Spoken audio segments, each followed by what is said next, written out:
All right, so what I want to talk about today is power of self. The reason I want to talk about this is that I've noticed, I kind of allow this channel to develop the way it sort of naturally develops. And that is often reliant on your questions and your comments and things like that. I will obviously direct the conversations in a particular manner, in a particular way, in order to give my audience, what you're actually after.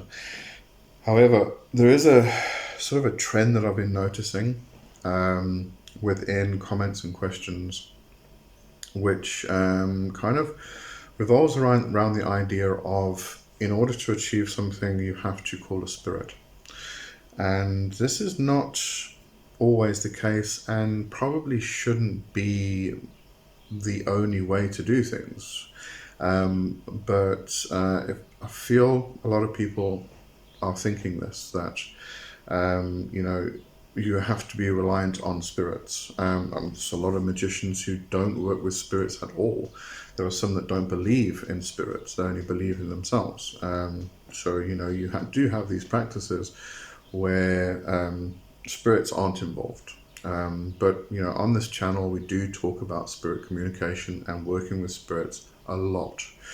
Therefore, that's how the conversation has been going for quite a while now. So it's understandable that comments and questions and things would revolve around that, because that's just the way it's been going. But hopefully, in some of these Monday Musings videos, I hope to kind of steer the conversation in a slightly different manner or in a different direction.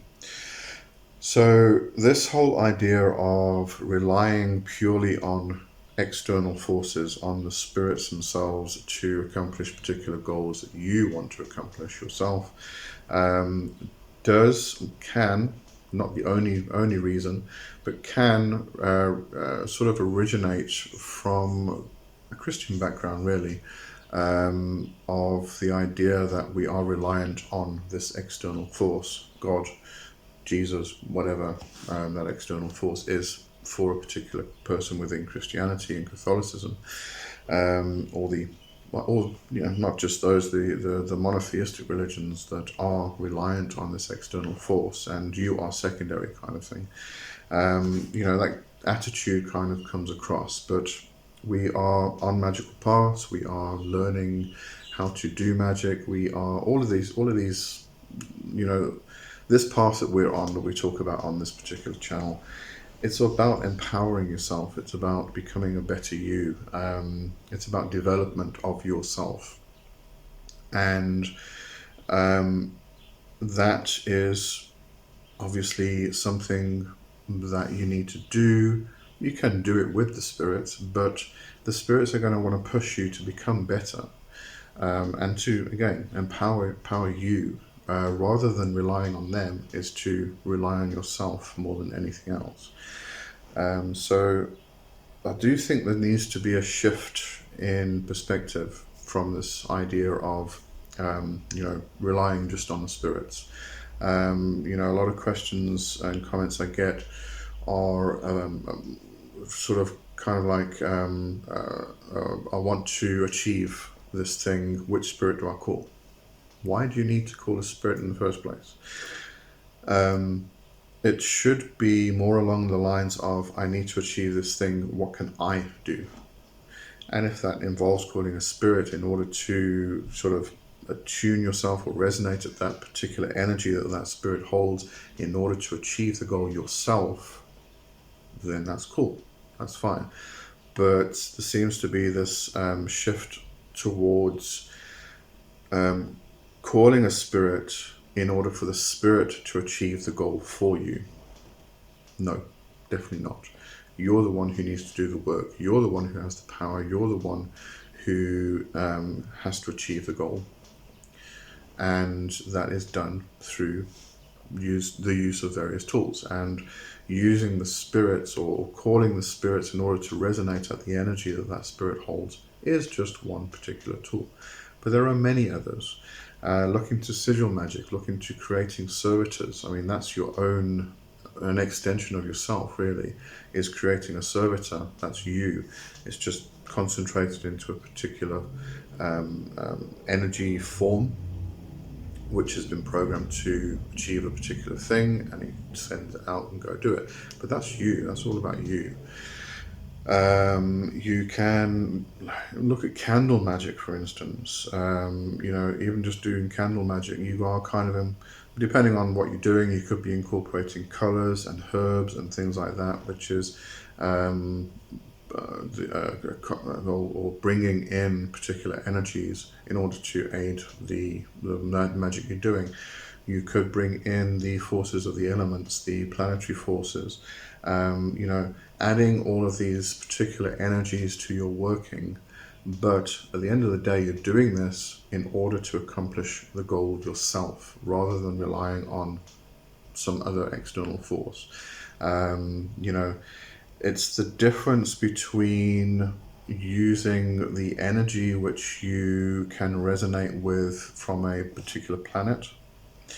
Let's rather stick to an element, because that's even closer to us, to our physical selves, is an element. Take the breath, air, the element of air, and your actual breath. You can use your breath in order to accomplish magic and to accomplish spell work. So you resonate at a particular frequency, and you use that in order to accomplish your goal, rather than asking the element of air and the elementals and the sylphs and everything else to go off and do it for you. So it's very important to understand that what you're trying to do is empower yourself and become better yourself. So you should be doing all of this work yourself. You ask for guidance, you ask for teaching, you ask for knowledge, you ask for aid, in order to do all of these things yourself, from the spirits, from the energies, from the elements, from the planets, from whatever it is. You ask for that guidance and that aid, but you do all the work yourself. You are responsible for everything that happens, and you have to remember that. Now, one of the aspects which does become very important in this is to have a look at your own soul and your own soul parts. And that's going to differ from person to person, because depending on the tradition you're following, depending on the culture you may come from, or the culture you are feeling drawn to, that's going to change. It could be 3 soul parts, it could be 4, it could be 11. It's going to change and shift, and the perspective and understanding and worldview and all of that's going to change. So have a look at that from your own perspective, and if you decide in a few years' time that you don't like that model, you prefer another model, fine, change to that model, understand that model. But understand your own soul parts, and if we're going to split that into 3, we can talk about the higher self, whatever we call that. We can then refer to that as being the holy guardian angel, the personal daimon, the fetch, this connection, this intermediary entity. It's not separate from us, but it kind of is. But it's this being, this entity, this thing, this force, which is the intermediary between ourselves and divinity. But at the same time, it is part of ourselves, and other people will argue it's not part of ourselves, our own soul. So it is kind of an in-between entity, which is completely different to anything else. If we look at the gods and the goddesses and the demons and the angels and the nature spirits and all of these things from a hard polytheistic point of view, then these are entities which are external to us. They are not part of our own soul.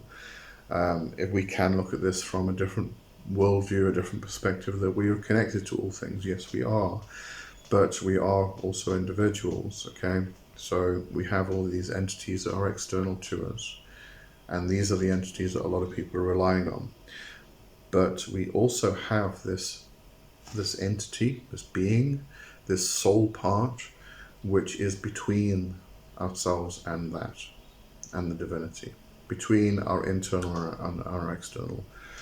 You know, we could argue this over and over and over again. Depending on what worldview you come from, what perspective you take, everything's internal, nothing's external, etc., etc. But to try and get the point across, you have this holy guardian angel, this higher self, this higher being, this intermediary spirit, and that's what you should be pursuing, is to connect, have knowledge and conversation with your holy guardian angel, connect with your personal daimon, come into union with your fetch mate and your fetch beast. Understand what that's about, understand how to do it, and you can go about that in a variety of different ways. You can follow, you can do the sacred magic of Abramelin operation. You can follow Crowley's Liber Samek. You can just sit down every day, just pray to your holy guardian angel, inflame yourself in prayer. You can follow a format which when enlivens and activates the chakras and raises the Kundalini serpent, and as it goes through, and it's kind of, other terms, it's called crowning the dragon. You know, there's a whole load of ways you can actually accomplish this. So you need to find a way of practice that is comfortable for you and that you feel happy with, and go and pursue that. But pursue it with everything you've got, because that's really, it's actually kind of the goal. Crowley actually said that you cannot practice magic until you have knowledge and conversation with your holy guardian angel. I don't think I would take it that far, but I understand his point. You know, you can do magic without having knowledge and conversation with your holy guardian angel, because your holy guardian angel is always there anyway. It's just that you don't have direct communication with that particular soul part. But you know, it does aid, it does help with your magic, it helps with everything in your life. It's a guide, it's a teacher. It doesn't particularly care what you do with your life, whether you you know, become a painter or an architect, or that's not really what it's about. It's not really interested in that type of thing. It's more interested in your own true will, your entire purpose for existing, for being here. That's kind of like its drive, its goal. But it will, as far as spirituality and magic goes, it's going to guide you. It's also your guardian. You know, we can also look at the various soul parts in different, as being their own, having their own kind of work to do, if we can put it that way. The lower self may be that aspect, which is the instinctual self, may be the protector, the guardian, whereas the higher self is the guide, the teacher, the directing you through your life, directing you to your true will and things like that. The middle self is kind of like the in-between. So the middle self is the rational self, whereas the lower self is the irrational self. But the lower self retains memory and the middle self doesn't. So these two need to work in union, in unison. And through that, we then start to bring all three together, and everything comes down into the center. And you know, we then can talk about the heart, which is Tiferet on the tree of life, and it's the heart where we find the fetch beast. And there's all of this symbolism we can go through. But the thing I'm trying to get across is you don't need to rely on these external forces, on these external spirits. They are not there to do the work for you. They are there to help you, to guide you, to aid you, to teach you how to do it yourself, how to empower yourself in order to do it, to achieve the goal. And we can petition these spirits, these external entities. We can petition them to come in and allow ourselves to resonate at the same energy that they do in order to achieve the goal. But that's still you doing the work. It's not them doing the work. All right, so I just wanted to try and get this across because, as I said, seems to be this trend of you have to go to these external sources in order to achieve a goal. Not at all. You don't have to at all. It's about yourself. It's about empowering yourself, about the power of self. Okay, so that's what I wanted to talk about. This arm of this chair seems to be making a bit of a clicking noise. Okay, all right, so that's what I wanted to kind of talk about and hopefully steer the conversation towards. Try and, you know, I do like to take this channel in the direction that you guys want to take it in, with your own questions and your own pursuits and things like that. But at the same time, every now and again, I feel it gets to a point where it needs to I kind of like need to steer the boat in a slightly different direction to try and help you guys go that way rather than that way type of thing. Anyway, okay, so that's me for this week, and I'll see you next week with something else. Have a good one for now. Cheerio. Bye bye.